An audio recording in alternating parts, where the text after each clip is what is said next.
তো সেই কারণে আমরা অনুরোধ করেছি। প্রতিবাদের পাশাপাশি আমরা কিন্তু কোনো নির্দেশনাও দেই নাই, অন্য কোনোভাবে আপনাদের অর্ডার করি নাই। যে কোনো নিউজ করার আগে একটু ভালোভাবে যাচাই বাছাই করার অনুরোধ করেছি। গণমাধ্যমকে অর্ডার করিনি, অনুরোধ করেছিলাম, বললেন অতিরিক্ত আইজিপি মনিরুল ইসলাম। প্রিয় দর্শক, অনুরোধ রইল ভিডিওটিতে একটি লাইক দিয়ে আমাদের ইউটিউব চ্যানেলটি সাবস্ক্রাইব করে দিবেন এবং ভিডিওটি সম্পর্কে আপনার মূল্যবান মতামত কমেন্টস করে জানাবেন।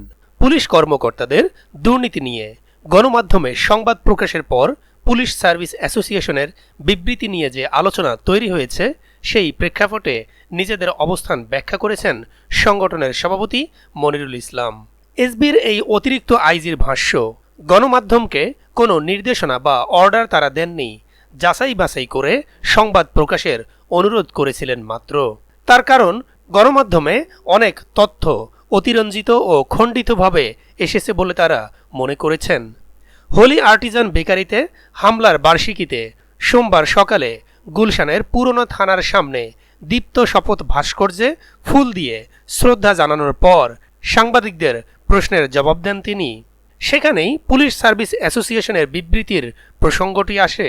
দেশের বিভিন্ন এলাকায় সাবেক আইজিপি বেনজির আহমেদের বিঘার পর বিঘা সম্পত্তি, রিসোর্ট, ঢাকার বিভিন্ন এলাকায় বাড়ি ও ফ্ল্যাট, বেশ কিছু কোম্পানিতে তার ও পরিবারের সদস্যদের মালিকানার বিষয়টি নিয়ে মাস দুয়েক ধরে তুমুল আলোচনা চলছে।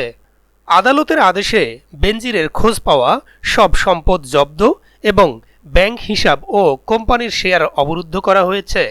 তবে ওই আদেশ আসার আগেই ব্যাংক থেকে টাকা তুলে সাবেক আইজিপি ও তার পরিবারের সদস্যরা দেশ ছেড়েছেন। দুর্নীতি দমন কমিশনের তলবে একবার সময় চেয়েও তাদের কেউ হাজির হননি। ঢাকা মহানগর পুলিশের সাবেক প্রধান আসাদুজ্জামান মিয়া এবং তার পরিবারের সদস্যদের সম্পদ নিয়েও গত কয়েক সপ্তাহ ধরে প্রতিবেদন আসছে সংবাদ মাধ্যমে। আসাদুজ্জামানও দেশের বাইরে রয়েছেন, যদিও দাবি করছেন তিনি ফিরবেন এবং সব প্রশ্নের জবাব দিবেন। পুলিশের পদে থাকা একাধিক উচ্চপদস্থ কর্মকর্তার বিষয়েও প্রতিবেদন প্রকাশিত হয়েছে। তাদের সম্পদের পরিমাণ আয়ের সঙ্গে সঙ্গতিপূর্ণ কিনা সে প্রশ্ন উঠছে। এমন প্রেক্ষাপটে পুলিশ সদস্যদের সংগঠন পুলিশ সার্ভিস অ্যাসোসিয়েশন গত 21 জুন এক বিবৃতিতে এসব প্রতিবেদনকে তথ্য সূত্রবিহীন, বাস্তবতা বিবর্জিত বলে দাবি করে। পুলিশ বাহিনী নিয়ে ভবিষ্যতে সংবাদ প্রকাশের ক্ষেত্রে অধিকতর সতর্কতা ও সাংবাদিকতার নীতিমালা যথাযথভাবে অনুসরণের অনুরোধ জানায় পুলিশের এই সংগঠন। পুলিশ কর্মকর্তাদের ওই বিবৃতির প্রতিক্রিয়ায় সাংবাদিকদের বিভিন্ন সংগঠন পাল্টা বিবৃতি দেয়। সেখানে পুলিশের বিবৃতির ভাষার সমালোচনা করা হয়।